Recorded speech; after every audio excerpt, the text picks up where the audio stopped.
네, 선생님. 네 번째 시간, 네, 진행하겠습니다. 잠깐 들어가기 전에요, 1447페이지, 잠깐 한번 보시겠어요? 1447페이지. 근데 이거는 이제 연말에 인센티브를 지급하기로 돼 있는 규정의 경우의 사례거든요. 그러니까 이거를 임시주총의 의사록인데 이거를 다음 표에 있는 내용 보시면 인센티브 지급액을 이제 3억으로 했는데 지급의 산정을 이렇게 한 거예요. 그러니까 이게 이제 연말이니까 추정 재무제표가 들어가야 되고요. 실제 저희 기장업체 사례입니다. 그래서 추정 손익이 이제 10억이 난다 해서 성과의 배분을 몫의 개념으로 접근을 한번 해봐서 이렇게 만들어 본 겁니다, 선생님. 그래서 정부 몫이 들어가 있습니다. 여기 보면 법인세 비용, 중개세 포함한 게 20.9% 배분이 이루어지고요. 그 다음에 대표이사 인센티브 3억 해가지고 50% 정도 성과 배분을 하고, 그 다음에 잔여이익이 이제 49%가 남죠. 이거 이제 뒷페이지 보시면, 다음 페이지 보시면, 잔여이익은 향후에 주주총회에서 주주에게 보상할 금액 결정하고 나머지는 유보한다. 이런 형태로 했고, 이제 별점. 이게 연말에 하면 이제 이게 추정 손익계산서 들어가야 됩니다. 그래서 저희가 가결상은 또 해야 되는, 그러니까 이게 일이 몰릴 때 이런 거 오면 직원들이 되게 좀 싫어하는데 어쩔 수 없어요. 여기는 이제 조정료가 이제 한 1,500 정도 나오는 회사니까 그렇게 하죠. 그 다음에 이제 1449쪽은 서면 결의 형태로 한 겁니다. 그러니까 앞에 거는 임시주총 의사록인 거고요. 1449쪽 총주주 서면 결의서로. 그래서 서면 결의로 많이 하세요. 이게 되게 편리합니다. 서면 결의 형태로 관리하시는 게. 그래서 통지 이런 것들 다 신경 안 써도 되고 하니까, 이걸로 하시면 됩니다. 그래서 인센티브 사례 한번 봤고요. 그 다음에 이제 퇴직금, 선생님 강의 드리기 전에, 우리 퇴직금에 대한 저 강의 제목이 이제 뭐냐면요. 세액 부담의 절대 강자라고 제가 표현을 해봤거든요.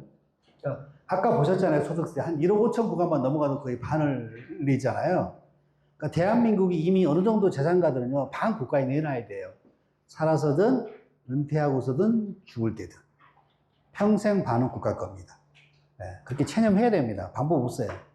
이거 싫으면 그냥 어디 과테말라 이런 데 가셔야 됩니다. 이민을 가시든. 그래서 세부담이 절대 강자인데, 임원퇴직금 경우에 그러면 과연 얼만큼 세금이길래, 세부담이 이렇게 적다고 얘기하느냐 한번 보실게요. 2012년에 입사해가지고 약 21년 정도 근무하는 거, 퇴직 예정이 2032년이 되고요. 21년도 근무했을 때, 시뮬레이션입니다. 회사 임원퇴직금 지급 규정에는 12년에서 19년은 3배로 주고요. 그 다음에 20년 이후는 2배로 주는 형태의 이제 규정이고요. 그러니까 임원퇴직금 지급액과 한도 계산하시려고 그러면 데이터가 필요한데요. 그 데이터가 퇴직 직전 3년 급여 데이터가 필요하고요. 그 다음에 한도 계산하려고 그러면 19년, 18년, 17년 요 3개년 노총급의 데이터가 필요합니다. 한도 계산이 이때 기본 기준으로 하게 되어 있기 때문에. 그래서 이때는 연봉이 좀 낮았죠. 그래서 이제 향후에 3억 정도 볼륨으로 가정한다고 그러면 21년을 근무하게 되면 정관상 지급할 퇴직금이 10억이 되고요. 이 지금 정관 규정은 소득세법 한도대로 지급한다는 형태의 규정이기 때문에 한도 초과가 나오지 않습니다. 소득세법 한도도 딱 그 금액이고요. 전부 다 한도 초과 없고 전부 다 퇴직 소득으로 인정되는 그런 상황의 사례입니다. 자, 그러면 이제 퇴직금 10억을 받았을 때 세부담 몇 프로 정도 할 것 같아요, 선생님? 15요? 15? 한번 볼까요? 5층에 가보시면 이제 10억을 받았고요. 이렇게 연분연수법, 환산공제 해가지고 이렇게 계산하면 19% 나오네요. 주민세 포함. 근데 퇴직금은 건보료 아니잖아요. 건보료 효과 감안하면 11%입니다. 그러니까 이거를 급여나 배당으로 받았으면 건보료 다 냈어야 할 거 아니에요. 근데 이걸 안 내도 되는 거니까 10억일 때 11%. 대한민국 누진세 구조에서 이거 거의 공짜 아닙니까? 그러니까 이 퇴직세수 세부담이 과거에 비해서요, 3배 정도 세부담이 높아진 게 이 정도예요. 옛날에 10억이면요, 20년 근무하면 6%대밖에 세부담 안 했어요. 그럼 건볼 효과 감안하면 공짜예요, 공짜. 네. 근데 이제 그게 뭐 5배 연분 연승법, 12배 연분 연승법 계산 구조가 바뀌었잖아요. 현재, 그러니까 그렇게 바뀌었는데도 지금 이렇게 여전히 매력적이죠. 그러니까 우리가 중간에 평생 반만 내는 어떤 형태로 어떤 걸 빼더라도 반을 세금을 내야 되는 분들한테 이 퇴직금 플랜을 저희가 소개하거나 안내해가지고 10억을 10%만 세부담하고 뺄 수 있게 도와줬다. 예. 그러면 50%하고 40% 절세액에 7% 우리가 수수료로 청구해야 되나?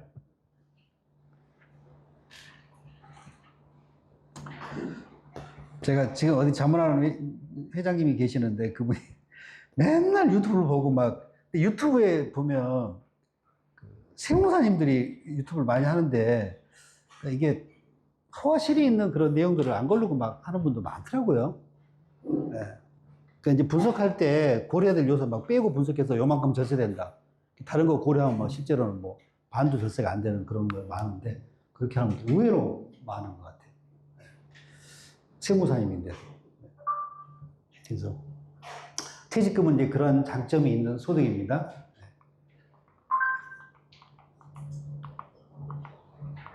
임원의 범위 한번 볼까요? 시행령 40조 1항에 규정이 되어 있고요. 이사회 구성원. 여기서 말하는 이사회 구성원이 등기된 사람 얘기하는 겁니다. 주총에 선임된 등기된 임원. 그 다음에 5번 보시면 1부터 4까지의 규정에 준하는 직무에 종사하는 자도 임원입니다. 그러니까 세법은 형식적인 임원인 거고요. 그 다음에 임원이, 그러니까 등기하지는 않았지만 등기한 사람이랑 비슷한 일을 하는 사람도 임원으로 봅니다. 실질주의를 취하고 있습니다. 세법은. 근데 이제 이게 형식과 실질이 항상 같아야 되는데 그렇지 않은 경우가 이제 생기잖아요. 부장인데요. 이사를 한 명 올릴 사람이 없어가지고, 그러니까 성실하고 그래가지고 대표님이 그 부장을 이사로 등기를 했어요. 자, 그럼 이 사람이 나중에 퇴직을 하게 되죠. 그럼 이 사람은 실제로 부장이잖아요. 근로자 퇴직금 줘야 돼요? 임원 퇴직금 3배 줘야 돼요?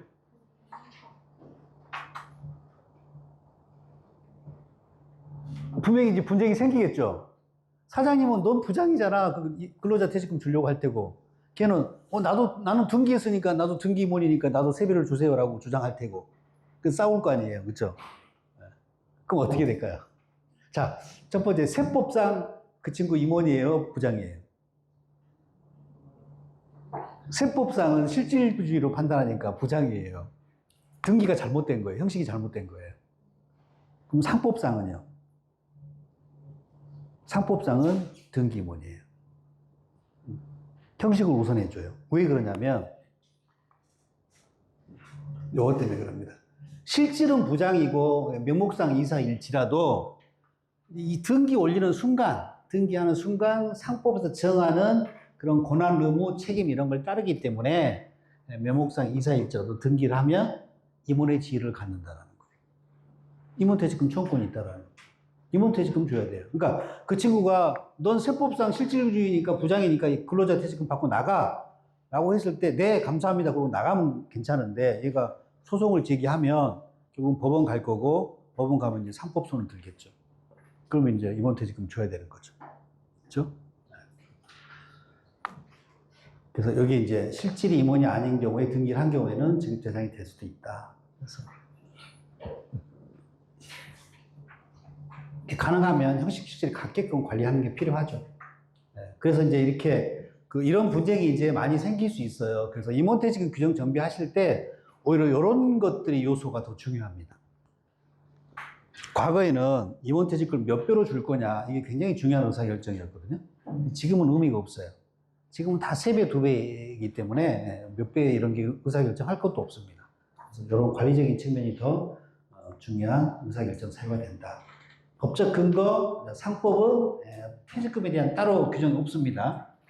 보수랑 퇴직금을 포함하는 개념이기 때문에 아까 보수할 때 보셨던 고조항 똑같이 걸리고요. 자, 세법에는 시행령 44조 4항에 있습니다. 정관의 퇴직급여로 지급할 금액이 정해진 경우에는 그 금액을 송금에 산입하고요.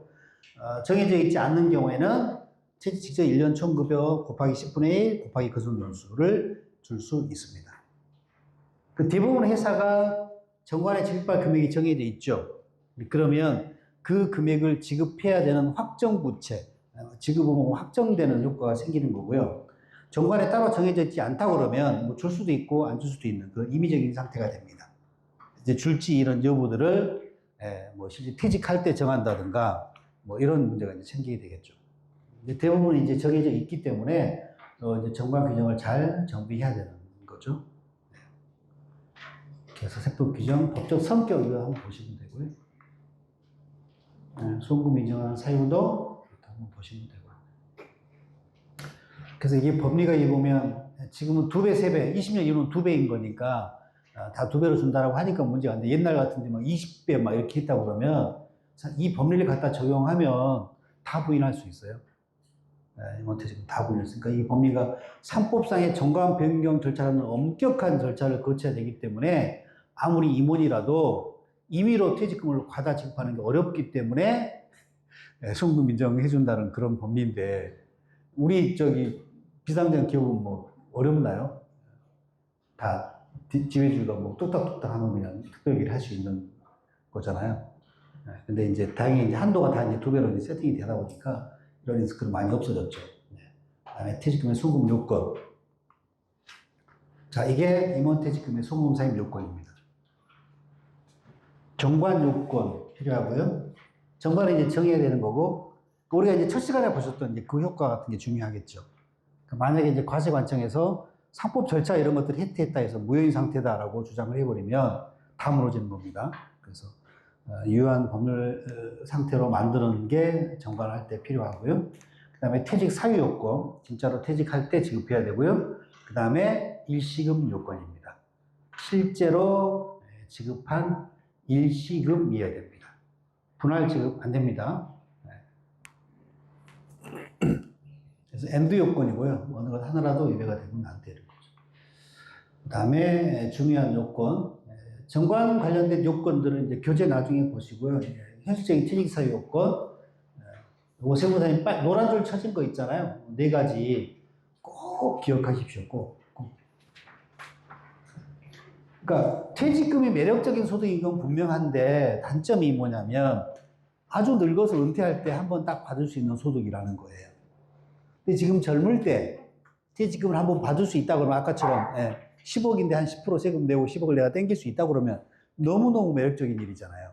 그게 이 중간정산 사유입니다. 4가지. 알면 써먹을 수 있고 모르면 놓치는 사유입니다. 상담 사례 말씀드릴게요. 저 양주에 있는 그 헬스기구 수입해서 파는 회사인데 한 연매출이 단일 품목으로 한 100억 정도 해요. 그래서 한 20억 이익 납니다. 근데 업무적인 상담을 하고 둘이 이제 베란다에 담배 피러 가가지고 담배 피면서 얘기하는데 사장님이 그러는 거예요. 아우 선생님 지난주에 와이프 막 응급실 가고 난리가 났대요. 왜 그러냐고 그랬더니 막 갑자기 온 몸에 피부 발진이 생겨가지고 응급실 가서 막 열도 나고 막 그래가지고 난리가 났었다는 거예요. 그래서 저는 뭘 떠올렸겠습니까? 진단서 띄라고 그랬죠. 1년 이상 치료해야 된대요. 원인을 알 수 없대요. 그 원인을, 그 병을. 그래서 10몇억 임원퇴직금 중간나라. 3개월 이상의 질병 치료. 그러니까 만약에 선생님 이걸 제가 몰랐다 그러면, 아이고, 좀 빨리 쾌차하게 빌게요. 그러고 끝났을 거 아니에요. 그 한마디 한 것 때문에 그냥 10%대 세금 부담하고 이 사람은 지금 10년을 빼는 거예요. 그래서 이거를 이제 우리가 인식하고 있으면 찾아 먹을 수 있는 건데 모르면 놓치는 사유이기 때문에 암기. 자, 첫 번째가 선생님 1년 이상 무주택자인 임원이 주택 구입할 때 중간에서 하실 수 있고요. 1년 이상 무주택자인 임원. 근데 대부분 다 집이 있겠죠. 상황에 따라서는 집을 팔고 1년을 전세 살고 집 살 때 하는 그림도 그릴 수 있겠죠. 네. 그럴 수 있을 거고. 그 다음에 3개월 이상의 질병 치료일 때 중과산을 할 수 있는데요. 여기 보시면 임원, 본인이 아파도 되는 거고요. 배우자, 사모님이 아파도 대표님 퇴직금 할 수 있는 거고요. 기본공제 대상자인 부양가족, 시골에 계신 부모님인데 대표님이 부양가족 공제를 받고 있다고 그러면 어머님 3개월 이상의 질병치료 요하는 사유가 생겨도 대표님 퇴직금을 중과할 수 있습니다.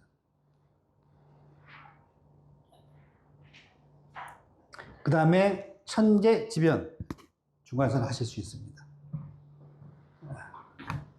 우리 부산은 이런 얘기 하면 안 되지. 그 어디 불 나고 막 이러잖아요. 불 나고 뭐 수해 나고 뭐. 이번에 강릉 재난지역 선포됐죠. 천재지변 해당돼요, 안 돼요?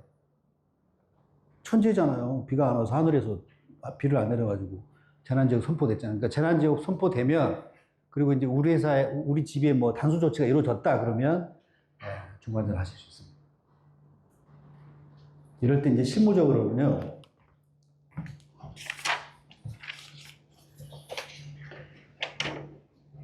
왔다 갔다 해서 상당히 죄송하긴 한데 1366페이지 보시겠어요?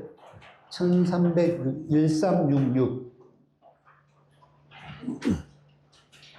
1366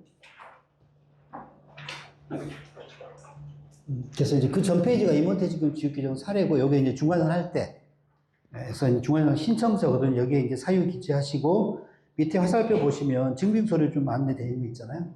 질병치료 일단 뭐 진단서. 그래서 이제 의사가 진단서 띄면 이제 의료법에 따른 그 진단 그 질병 코드 그 기재가 되거든요. 그래서 그 기재되면 될 수 있다고 보시면 됩니다.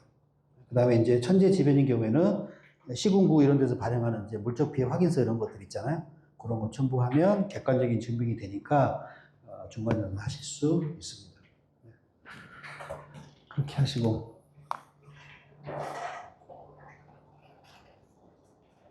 얼마 전에 영덕도 산불 나가지고 제가 상담했던데도 그 오징어 가공해서 요새 근데 오징어가 안 잡힌다면서요. 그래서 오징어 이렇게 잡아가지고 이제 가공해가지고 저장해놓고 이제 하시는 분인데 산불 나가지고 공장이 다 타버렸어요. 1,500평 공장인데 다 타고 오징어도 다 타버렸어요. 그래서 그게 중간선은 되는지를 이제 피해 사실 확인서 아직 안 나왔던 것 같아요. 근데 여기 보면 그 천재지변이 났는데 대표님이 사는 집이 천재지변이 나야 돼요. 회사가 나도 할 수 있어요. 이 판단이 아직 못하고 있어요. 원칙적으로 이제 그 개인의 신변에 의한 사유여야지만 할 수, 그건 분명한 것 같은데, 이제 과연 회사가 천재지변이 나는 것도 되느냐. 그래서 뭐, 좀 강하게 하려고 한번 고 해보는 것도, 퇴직이 크지 않으면 한번 고 하는 것도 하나의 방법일 것 같고요. 이건 이제 문제가 되면 퇴직금은 수험부담 상해 처분이 아니라 그냥 가직금 처분이니까, 한번 해볼 만한 그런 대안이지 않나 싶기도 하고, 그렇습니다. 피해 금액이 네? 피해 금액이 그런 건 없어요. 네, 그런 건 없습니다. 피해 사실 확인서만 받으면 돼요. 뭐니 담벼락 좀 허물고 구청에 신고해가지고 좀 확인서 받고 뭐 이런 거 필요할 수도 있죠. 그 다음에 이제 마지막이 상근 비상근입니다. 상근 비상근. 그러니까 조그만 글씨 세모상 혹시 보이나요? 사모님. 그러니까 대표님이 어지간한 뭐 특단의 사정이 있지 않나는 비상근을 물러나는 거 불가능하잖아요. 예를 들면 뭐 아들이 뭐 딸이 가업 승계 위해서 이제 근무를 하고 있다고 그러면 대표님이 상근 비상 물러나면서 이제 그렇게 할 수도 있지만, 지금 이제 가업상속 공제도 2022년에 예규 변경됐잖아요. 죽을 때까지 근무 안 하셔도 가업상속 공제 적용되잖아요. 재요건만 충족이 돼 있으면 퇴직하셔도 돼요. 그래서 그러기 때문에 아들이 대표이사 취임하고 이제 대표님 비상근으로 물러나시면서 퇴직금 딱 받을 수 있죠. 그런 사이 아니면 대표님 힘들 테고 사모님은 우리가 자유롭게 좀 이렇게 할 수 있죠. 상근으로 근무하는 사모님이 계시다 보면 비상근으로 물러나면서 퇴직금 처리할 수 있습니다. 사모님 이제 급여가 많지 않아서 크진 않아도 비상근으로 물러나는 거 할 때 이제 실무 절차 꼭 잘 하셔야 됩니다. 일단은 상근 임원에서 비상근 임원으로 바뀌었잖아요. 그럼 뭐 바꿔야 돼요? 등기도 바뀌어야 됩니다. 주청 결의로 하고요. 결의에 따라서 이제 비상근 임원으로 변경 등기하시고요. 그리고 또 뭐 해야 돼요? 그 지위가 바뀌었으니까 연봉 결정도 다시 해야죠. 임원이잖아요. 임원 보수 규정에 따라서. 그죠? 연봉 결정 다시 해야 되고. 왜냐하면 그러면 상근에서 비상근으로 바뀐 거니까 연봉을 낮춰야 될 거 아니에요. 결의하시고 연봉에서 다시 쓰시고 이렇게 다 조치해 놓으셔야죠. 그냥 퇴직금만 처리하고 그런 사후관리 뒤처리 하나도 안 해놓고 하시면 나중에 문제 될 수 있죠. 그죠, 선생님? 네. 네. 네 가지 사유. 네. 아니, 너무 뻔히 다 알고 계시는 내용이어가지고 반응이 없으신 거예요? 아니면? 네? 다 알고 있는 내용. 아. 항상 세무상 문제 없게끔 저희가 준비를 하는 게 또 필요하니까, 세무 대리인 입장에서는. 그렇잖아요. 사장님들은 나중에, 네가 이거 안 알려줬잖아라고 네가 물어내라 이러니까. 옛날이랑 틀리잖아요. 납세자들도. 그리고 일시금 요건입니다. 실제로 지급한 일시금이 됩니다. 그래서 이게 이제 문제가 생기는 게 뭐냐면, 지금은 20년, 30년 뒤에 대표님이 은퇴할 때 요 금액을 줘야지라고 만드는 단계죠. 규정을. 근데 대부분 퇴직금은 10억, 최소한 10억 이상인 거니까. 근데 이제 실제 이제 그때가 돼서 대표가 이제 연세도 드시고 해가지고 회사 돈 계속 잘 나가면 괜찮은데 해서 어려워져가지고 퇴직금을 지급하지 못하는 그런 상황이 생길 수도 있잖아요. 돈이 없으면 안 되는 거니까. 일시금 돈이 있어야지 줄 거 아니에요. 네. 그래서 이제 돈이 없을 때 뭐 퇴직금을 포기하는 일도 생기고 분할 지급하는 일도 생기고 다른 채무랑 상계하는 일도 생기고 뭐 부동산으로 지급하는 일도 생기고 별 일들이 다 일어나죠. 돈이 없으니까. 그럴 때 현명한 의사결정을 해야 된다라는 거죠. 그래서 인식금 요건이 되게 중요하고요. 퇴직금을 실제로 지급해야지만 송금 사임의 요건이 충족이 되고요. 실제로 지급하지 않으면 송금 요건에 해당되지 않는다라는 판례 얘기가 뭐 다수 있습니다. 그래서 사례 보면 뭐 정산하고 합의하지 않는 거 송금 요건 위배, 분할 지급, 전액 지급만 송금 위배, 보험계약으로 주는 거 다 인정. 그렇게 얘기가 다 지금 나와 있고요. 그다음에 임원퇴직금은 장점이 있죠. 연분연승법 계산, 주식가치, 손익가치 감소 효과. 4대 보험료 안 내죠.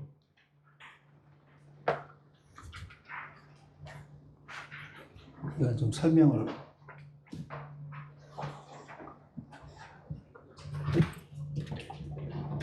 주식가치 관련된 거 잠깐 선생님 말씀을 드리면, 제가 임원퇴직금 가지고 한번 마술을 부려볼게요. 주식가치가 순자산가치, 가정치 2를 주고요. 주당 순손익가치, 가정치 3을 주고 5로 가정평균하게 돼 있죠. 비상경 주식가치가. 이게 뭐 한 100억 정도 됐다고 가정을 생각해 볼게요. 100억 됐어요. 회사가 물론 가정이긴 합니다만 한 평균 한 5억 정도 이익이 나는 그런 회사예요. 매년 그 정도. 네, 그런 회사입니다. 그래서 특정해 2025년도에 임원 퇴직금을 10억을 비용 처리합니다. 이렇게 합니다. 그리고 나서 2026년 1월 달에 주식 증여 플랜을 합니다. 증여를 합니다. 이렇게. 주식가치 평가해보자.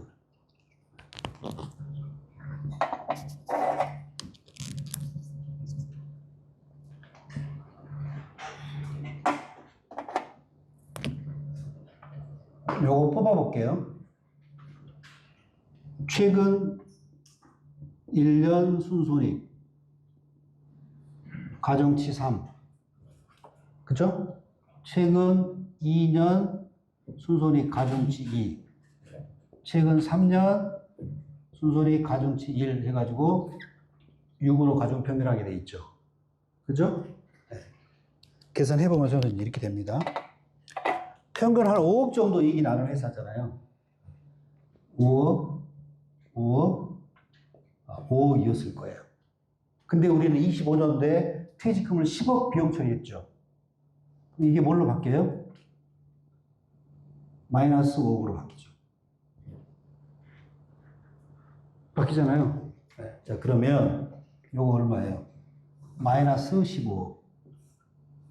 요거 5, 2, 10, 10억. 요거 5억.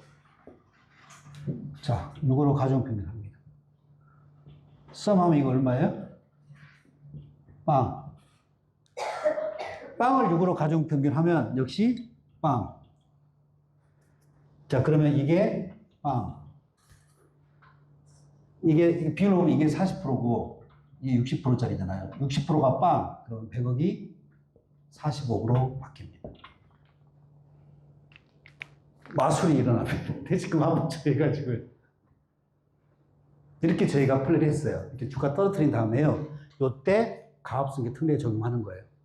100억짜리가 40억으로 바뀌는 거예요. 네. 자, 그래서 정부가 법을 바꿨습니다. 어떻겠지? 네. 법을 어떻게 바꿨죠? 순자산 가치의 80% 하한을 설정합니다. 네. 그래서 지금은 저것처럼 60% 감액 안 돼요. 그래도요, 그래도 한 30% 조금 안 되게 감액됩니다. 퇴직금 처리하게 되면. 그런 효과가 생겨요. 네. 그래서 임원 퇴직금을 활용한 가압승계 플랜이 한때 유행하기도 했죠. 그래서 이게 2017년인가 그때 바뀌었을 거예요. 저거 순자산 가치 80% 하한. 네. 그러니까 요거 주식가치 평가할 때 그 엑셀 산식 순자산 가치 80% 반영된 엑셀로 이거 약식으로 평가하는 거 하셔도 하셔야 돼요. 까딱하면 저거 못 쳐요. 순자산 가치 80%. 그래서 예전보다는 이제 장점이 많이 떨어졌다. 그래서 임원 퇴직금 활용은 여전히 많이 다운돼요. 지금도 여전히 많이 다운됩니다. 그 상황에 따라 활용을 하시고요. 그 다음에 이제 지급고 한도. 자, 임원 퇴직금의 지급은 법인세법이고요. 법인이 지급하니까 당연히 법인세법이 적용이 되고요. 우리가 이제 알고 있는 뭐 3배, 2배, 뭐 한도초가 이런 부분들이 있잖아요. 지금 얼마를 퇴직금을 지급하느냐 관련된 이 법인세법 시행령 44조 사항은 98년도 개정된 이래 문구만 조금 바뀌었지 주 내용은 바뀐 거 하나도 없습니다. 우리가 알고 있는 3배, 2배, 이게 실무자들이 간혹 혼돈을 하시더라고요. 알고 있는 3배, 2배는요, 법인세법 얘기가 아니고요, 소득세법 얘기입니다. 지금 임원퇴직금을 정관 변경을 해가지고 5배로 지급한다 할 수 있습니까? 없습니까? 할 수 있습니다. 네. 10배로 준다라고 정관 변경할 수 있습니까? 없습니까?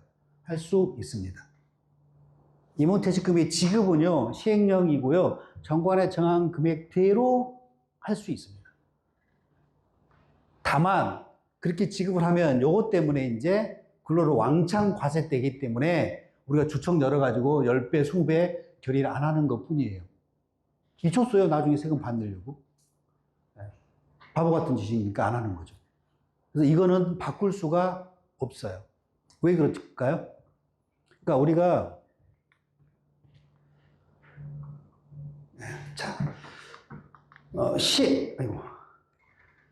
법인세법 시행령 40조상 임원퇴직금은 정관의 퇴직금으로 지급할 금액이 정해졌으면 그 금액을 송부에 사집한다고 98년도에 개정이 돼요. 그러니까 우리 기업들이 2000년대 초반에 막 너도 나도 주청을 열기 시작합니다. 와, 주청 열어가지고 우리는 퇴직금 5배, 8배, 10배, 많게는 30배. 30개에서 몇백억 퇴직금 지급합니다. 물론 지방청 조사 나가지고 다 부인당했지만. 그래서 정부가 이거 안 되겠네. 임원퇴직금은 기본적으로 조세형평에 어긋나는 소득이에요. 아까 보셨잖아요. 배당 받으면 50%를 내야 되는데 퇴직금 처리하면 10%밖에 세금 부담을 안 해요.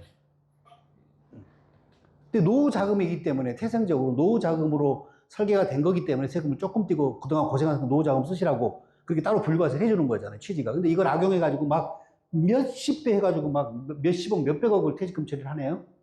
제재를 해야 될 거 아니에요, 이거를. 정부가 가만히 두면 안 되잖아요. 근데 이걸 바꾸면 될 거 아니에요. 이거 못 바꿔요. 왜요? 정관이잖아요. 터치 불가한 영역이 숨어 있어요. 상법. 저 못 바꿔요. 그래서 뭘 바꾼 거예요? 소득세법을 바꾼 겁니다. 니네가 30배 주니? 그래, 줘라. 27배 근로로 때릴 거야. 20년 이후 거는요. 28배 근로로 때릴 거야. 이렇게 이제 된 거죠. 이렇게. 그래서 이걸 구분하셔야 됩니다. 그래서 이 보시면, 지급은 법인이 하는 거고, 관련된 법령은 보이스업 시행령이고, 이건 바뀐 거 없다. 우리가 알고 있는 세배 두배는 소득세법이라는 거예요. 소득세법 22조. 딱 반이네요. 4422. 그래서 12년부터 19년까지는 세배는 퇴직금 인정하고, 세배 넘는 건 근로로 가시하고요. 20년도에 또 다시 한 번 개정이 일어나가지고 2배까지만 인정되고 2배 넘는 건 또 근로로 가시합니다. 그 세배 그냥 유지하지 굳이 또 이때 2배 여기부터 더 낮춰지지는 않겠죠. 그러니까 요 당시에 많이 고민이 했을 텐데 분명히 12년도에 저희가 2000년대 초반부터 한 10여 년 동안 막 계속 그렇게 악용이 아니라 이용한 거죠. 활용을 했는데 정부가 이제 제재를 했는데 12년 만에 제재를 했는데 그때 이제 임원은 뭐 비상경 임원은 이제 분명히 다르잖아요. 무한 책임져야 되고 뭐 정말 얼마나 많은 그 희생을 합니까? 그래서 근로자보다는 뭐 3배까지는 인정해 주자라고 결론을 냈는데 다시 2배로 또 개정이 됩니다. 그게 지금 복잡해졌어요, 산심이. 근데 이거 뭐 엑셀로 다 걸어서 계산하는 거니까 복잡할 것도 없어요. 이렇게 바뀌었다. 그래서 이제 이렇게 됩니다. 근속 기간별로요. 12년 이전에는 회사가 정한 배수 있다 그러면 다 인정이 되고요. 12년에서 19년은 세배 한도만 적용이 되고요. 한도가 이제 소득세법 얘기입니다, 지금 선생님. 주는 거는 정관에 정한 대로예요. 그래서 19, 18, 10, 이때 3년 평균 급여로 세배 한도를 계산하게 돼 있고요.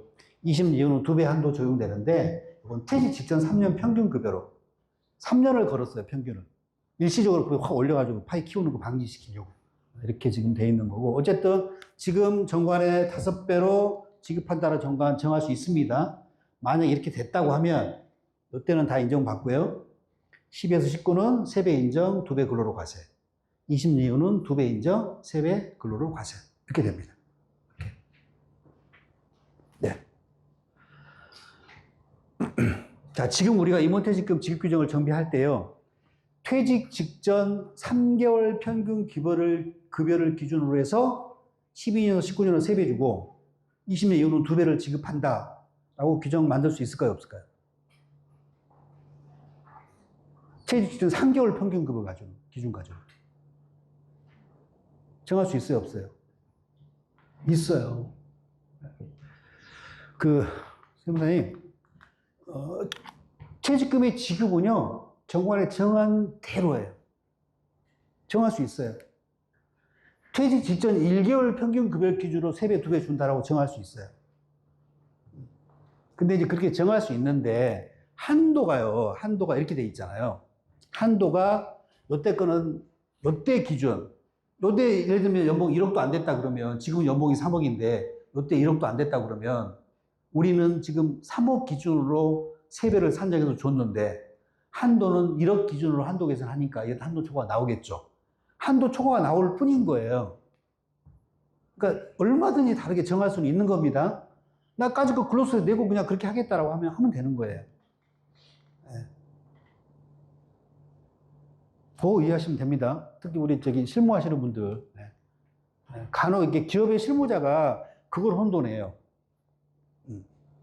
예를 들면 이런 거예요. 세무사님, 지금 회사의 정관이 5배로 돼 있는데, 한도가 지금 이렇게, 한도가 3배로 돼 있는데, 5배 다 줘도 돼요? 이렇게 질문을 해요. 그러니까 지급하는 거하고 한도하고 이 규정을 서로 혼돈하고 있는 거예요. 저건 그냥 한도일 뿐인 거예요. 우리는 정관에 정한, 그러니까 임원 퇴직하는 임원이 딱 생기면 정관 딱 꺼내 놓는 거예요. 그 어떻게 준비되어 있지? 필요한 데이터 다 뽑아내는 거예요. 그대로 산수하면 돼요. 그리고 한도 요거 있잖아요. 소수점 22조 딱 꺼내놓고 필요한 데이터 다 뽑아가지고 그대로 산수하면 돼요. 1번 지급액, 2번 한도. 같으면 한도초가 없는 거고. 지급액 5억인데 한도 3억 나왔어. 2억 한도초가죠. 그게 산수하시면 되는 거예요. 어려운 게 아무것도 아니거든요. 근데 기업의 실무자들이 이제 간혹 혼동을 하시더라. 그래서 요거 개념 명확하게 안내 좀 해주시면 될 것 같고요. 그래서 스토리입니다, 이거. 그래서 이때 이제 세배는 초과하는 걸 그대로 과세하는데 소득세법 얘기다. 그리고 16년에 연봉 개정안 중과지선 금지시켰죠. 많이 하면 막힙니다. 20년 이후에 다시 2배 초과 그대로 과세 이렇게 바뀐 스토리입니다. 그 다음에 이제 일단 시행령 확인하셨으니까 이제 우리가 이제 지급 규정 만들어야 되잖아요. 의사결정할 거 별로 없습니다. 아까 보신 것처럼 임원의 범위 이런 것들이 오히려 중요하다. 그래서 그다음에 첫 번째 적용 범위. 이게 의외로 중요할 수 있어요. 회사에 1년 이상 근무하는 주주총회 설명된 상근 임원에 대해 적용한다. 임원에 지원하는 대우를 받더라도 별도 계약을 하여 근무하는 자는 그 별도 계약에 의한다. 그러니까 이렇게 정했으면 임원 퇴직금을 2배, 3배로 주기 싫은 사람은 절대 등기 올리면 안 되는 거죠. 그죠? 등기부만 주는 거로 돼 있으니까. 그리고 이제 그렇지 않은 임원에 대한 거는 별도 계약에 의한다라고 했잖아요. 그러면 별도 계약으로 관리를 하셔야 합니다. 할까요? 저 별도 계약이 어디에 담기겠습니까? 실무적인 상황으로 보면. 그 해당 임원과 연봉계약서에 담깁니다. 연봉계약서에 퇴직금에 넣은 게 아예 없어요. 포함인지, 지금 연봉에 퇴직금 포함되어 있는 나중에 따로 주는 건지 아예 언급이 없어. 정관에는, 아니, 규정에는 별도 계약에 의한다고 해놓고 계약이 없어요. 그럼 이제 그 임원이 퇴직할 때 이제 분쟁이 생길 거 아니에요. 나도 임원이니까 세배 주세요라고 한다든가. 세법은 등기 비등기 불구하고 실질판하니까 나도 임원이다. 근데 회사가 걔를 임원으로 주장할 수 없게끔 관리를 다 했어. 그럼 이제 걔는 또 뭐라고 주장해요? 걔는 사실 나는 근로자였어라고 주장하죠. 근로자 퇴직금을 받아가려고. 이런 상황이 생기니까 우리 인테리어 공사할 때 부가세 포함 별도 처음에 견적서에 확인 안 해가지고 나중에 돈 줄 때 생산 끌어주세요 하면 부가세 10% 더 주세요. 막 이거 똑같은 거예요. 그래서 아예 그럴 것 같으면 별도로 이렇게 계약하고 관리하기 힘들면 사례 투로 그래서 제가 이번에 신간에 넣을 거예요.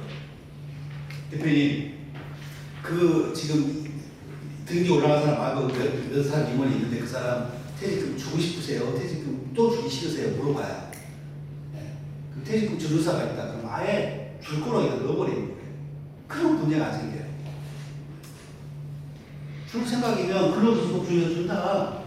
그럼 연봉을 저거 퇴직금 나중에 따로 주니까 뭐 낮게 서로 딜하면 되는 거잖아요. 그래서 이제 별도로 관리를 하시든지 별도로 관리하기 힘들면 아예 그냥 줄 생각을 하고. 근데 이게 어려운 얘기일 수 있죠. 왜냐하면 첫 번째가 이 사람과의 이 사람이 임원인지 근로자인지 판단을 해야 돼요. 근로자면 임원 연봉계약서가 규정 적용됐을 때 아예 안 되죠. 그러면 근로계약서를 써야죠. 근로계약서. 근데 임원이라고 하면 임원 연봉계약서 쓰셔야 되는데 그 사실 판단이 먼저 있어야 되기 실무적으로 어려울 수 있는데 이제 그거는 이제 노무사랑 협의해가지고 판단하라고 하면 되는 거예요. 그래서 임원이다 그러면 이렇게 줄 생각을 아예 하고 관리하는 게 낫습니다. 왜냐하면 상대방이 선생님 직원이냐 임원이다 그러면 몇 억이 차이 나요. 그 사람 목숨 걸고 관련될 수 있어요. 그리고 그게 이제 합의가 안 되면 뭐 회사 비리 막 이런 거 뭐 터트리고 그걸 어떻게 알아요? 세상에 얼마나 그 과연 또 스트레스 받은 사람이 또 고혈압 이런 거 하고 뒷목 잡다 또 쓰러질 수 있으니까 알 수 없잖아요. 이런 관리를 뭐 억대가 왔다 갔다 하는 그런 문제는 관리를 잘 해야 된다. 그래서 이게 오히려 더 중요하다. 지금 방법 특별한 거 없습니다. 현금 외로 줄 수 있다라고 표시해 놓으시는 게 필요하고요. 그 다음에 이제 산정, 이게 이제 의사결정이 좀 필요한데 시뮬레이션 엑셀을 먼저 해 보셔야 됩니다. 시뮬레이션은 회사가 필수적이 있다고 인정이 되고요. 일단은 세대고 2배다. 그래서 이제 구속기간을 몇 배를 할지, 어느 급여를 기준으로 주고 정할지 결정해. 그래서 여기 있는 모형이요. 근로로 과세되는 덩어리가 한 푼도 안 나오게 설계하는 모형입니다. 이 보시면 12년 이후, 세금 제작이 12년 이후부터잖아요. 이게 소득세법 22조의 내용 똑같은 내용이에요. 한도 규정이랑 똑같이 주는 거로 우리 주는 것도 정해버리는 거예요. 그러면 한도 초과가 제로가 나오겠죠. 아예 한도 초과 안 나오는 거죠. 여기 보시면 우리 달리 정할 수 있는 여기 주는 것도 퇴직한 날 속 3년 평균급여 기준으로 준다라고 정했잖아요. 이거 3을 1로 바꿔도 되는 겁니다. 1로. 근데 이제 진짜 3년 평균 예를 들면 2년은 연봉이 1억이었고 마지막 해는 연봉이 5억이었다. 라고 돼 있으면 우리는 5억 기준으로 지급하는데 한도는 1억, 1억, 5억의 평균 기준으로 한도 계산하니까 한도 초과가 나오겠죠.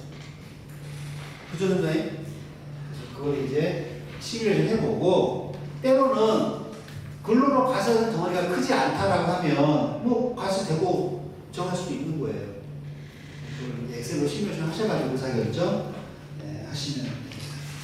그리고 이제, 그래서 덩어리가 좀 나왔다 그러면, 퇴직 시점을 좀 선택하면, 그걸 무마시킬 수 있죠. 12월 달에 퇴직했을 때 근로소득 덩어리가 나오면 1년치 연봉에다 저 근로소득 과세되는 부분이 엎어질 거 아니에요. 그래서 확 높아질 거 아니에요. 근데 이제 퇴직을 예를 들면 1월 달에 퇴직 처리한다 그러면 1월 달 급여 한 달치에다가 저 근로로 과세되는 거니까 뭐 전체 연봉 기준으로 보면 이제 뭐 평균화되는 그런 효과도 생길 수 있죠. 그런 기교는 부릴 수 있어도 어쨌든 설계할 때 저거는 이제 우리가 고려해서 안을 짜야 된다. 그래서 엑셀로 계산해 보시고 보여주시고 그렇게 결정하시면 됩니다. 그래서 11년 이전 근무기간, 12년 이후 근무기간 이렇게 구분하셔가지고 주는 내용을 담으시면 됩니다. 주총 진짜 제대로 하시고요. 퇴직금만큼은 진짜 제대로 하시고 이제 필요합니다. 공증도 웬만하면 받으시고 퇴직금.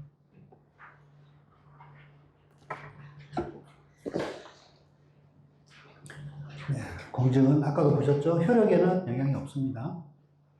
그 다음에 상황별 사례 좀 볼게요. 상황별 사례. 연봉제 전환 중간정산이 15년까지만 인정이 됐고, 이제 그 후에 금지가 됐거든요. 그러면 다시 그때 15년대 중간하는 회사가 연봉제 전환으로 중간하는 회사를 다시 퇴직금이 있는 그런 급여제도로 바꿀 수 있나 하는 문제거든요.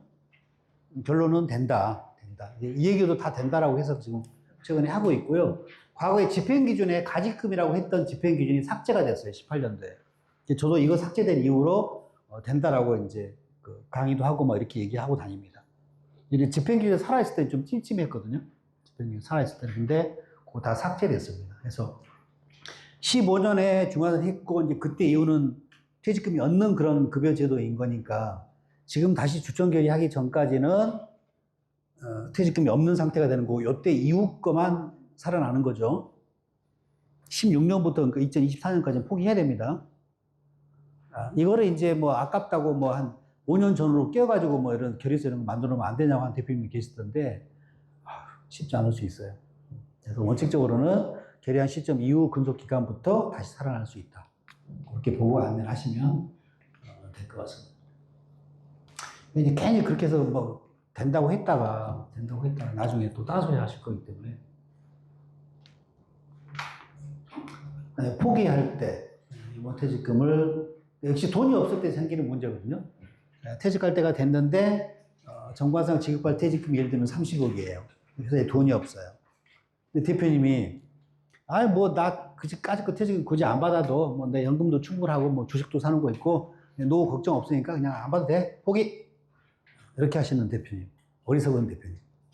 그렇게 포기하는 거 안 됩니다. 지급식 의제에 걸립니다. 원천지주기 특례 조항. 지급하지 않아도 지급한 거로 보고 세금 내야 되는 조항이 있잖아요.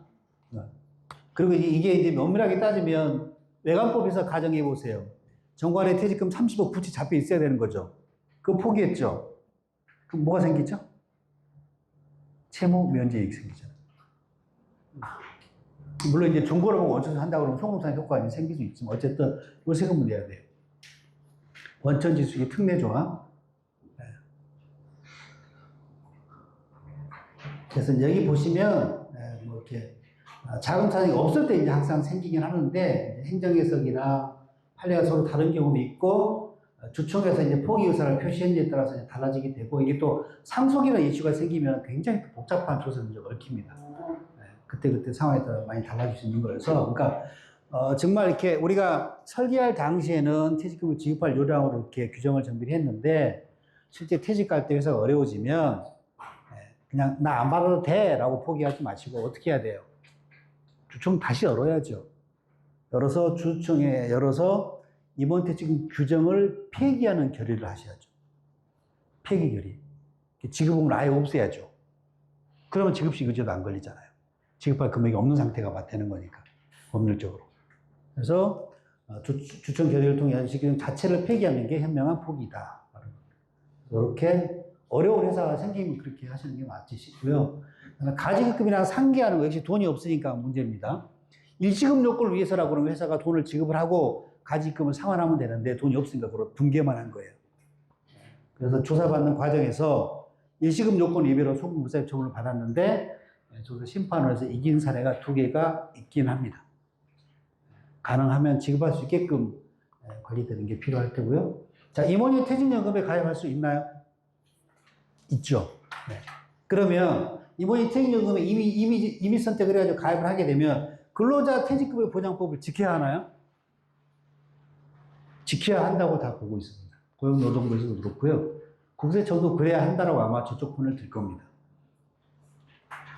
아까 우리 중간에서 사유 보셨죠? 중간에서 사유 우리 질병치료 몇 개월이었죠? 3개월 질병치료만 있었죠? 근태법에도 아픈 경우에 중간에 할 수 있죠? 몇 개월이죠? 6개월. 6개월 진단서가 필요하고 또 뭐가 있죠? 근태법은? 근태법은요.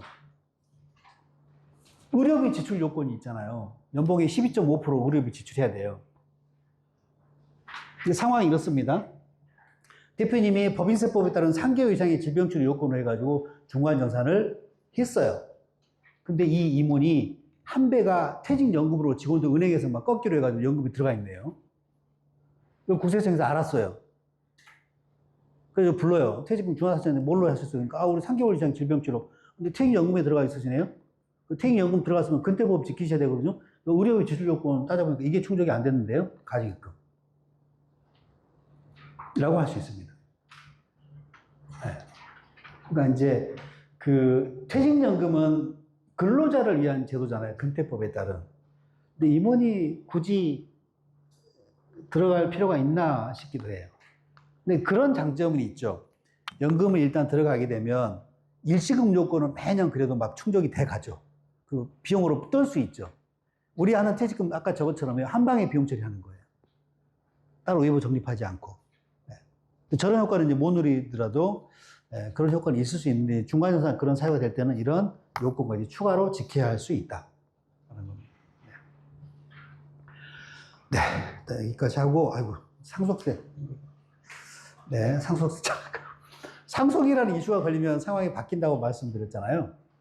상속이라는 이슈가 걸리면. 494조. 은퇴로 인한 퇴직인 경우에는요, 세무사님. 대표님이 퇴직 시점을 선택하시죠. 아, 나 힘들다. 이제 뭐 그만해야지라고 이제 물러나시는 거잖아요. 그래서 선택하시는 거고, 자, 그 퇴직할 때 받는 그 퇴직금은 본인의 퇴직소득이 되죠. 그거를 퇴직소득세로 세금 계산하고 노후자금으로 쓰시는 거예요. 이제 사람 일이 알 수 없는데 이제 이런 게 생길 수 있죠. 대표님이 갑자기 사고로 돌아가시는 거예요. 그러면 내가 선택한 퇴직이 아니죠. 그럼 이제 모든 게 바뀝니다. 은퇴자의 퇴직소득이 아니고요. 퇴직금 정관에 30억이라고 가정해보면 30억이 상속인의 상속재산이 되죠. 간주 상속재산. 뭘로 세금 계산합니까? 상속세로 세금 계산합니다. 물론 최소소득세는 부채로 공제가 되기는 하지만 어쨌든 30억이 간주 상속재산으로 잡혀요. 그러니까 어떤 효과가 생기냐면 이 퇴직금 지급할 돈이 있다고 가정하면 우리가 저 상속이라는 저런 이슈가 아니면 그냥 회사 금고에 30억이 있게 되죠. 그럼 주식가치에 녹아 있게 되죠. 자산가치 40%로 평가가 되는 효과가 있죠. 근데 사고로 돌아가신 순간 규정이 있다고 그러면 30억이 간주 상속 재산으로 잡혀요. 특히 개인 상속 재산이 되는 거예요. 채권 형태로. 그 순간 그럼 뭐가 되는 거예요? 그 효과는. 간주 상속 재산 30억이 잡힌다는 얘기 뭔 얘기예요? 바로 상속세 15억을 내야 되는 채권으로 바뀌는 거죠. 자, 상속인들이 저거 반가워할까요? 절대 반가워하지 않습니다. 15억을 내야 되는 채권에 불과한 거예요. 아버지 퇴직금은. 그냥 규정이 없는 게 더 해피해요. 회사에 규정이 없는 게. 근데 이게 참 난해한 거잖아요. 우리가 아까 보셨던 세부담의 절대 강자 임원퇴직금은 이걸 전제로 우리가 설계를 하는 거예요. 근데 저 상황이 됐지 그걸 누가 알아요? 아무도 알 수 없잖아요. 대표가 사고로 죽기 전에 회사가 주정 열고 죽을 수도 없는 거잖아요. 저건 방법이 없어요. 선생님, 이거 우리가 미리 준비하자면 이건 절대 커버 못 하는 거예요. 네.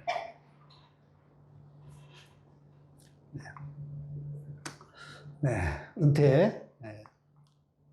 퇴직금 지급하게 되고, 낮은 세부담, 노후자금. 네. 아주 해피하겠죠. 자, 퇴직금 지급은 뭐 상속은, 그러니까 이거 은퇴하면 지급인데, 저는 상속은 이 지급 부분만 남아있게 되죠.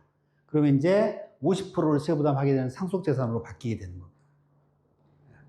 이거는 해피하지만 저거는 대책이 없다. 편법밖에 없다. 좀 전에 말씀드린 그런 형태로 관리를 해 놓으시면 어떨까 싶습니다. 10분 또 쉬고 또 진행하겠습니다.